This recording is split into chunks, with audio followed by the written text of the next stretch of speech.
So how can you set professional mode on your Facebook account? Today in this video, I'll show you exactly how.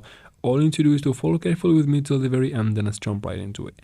First, we need to go to your Play Store or App Store and of course, update your Facebook app to the latest version to make sure we are both on the same page for this video, because as you know, Facebook keeps moving things all around in its app.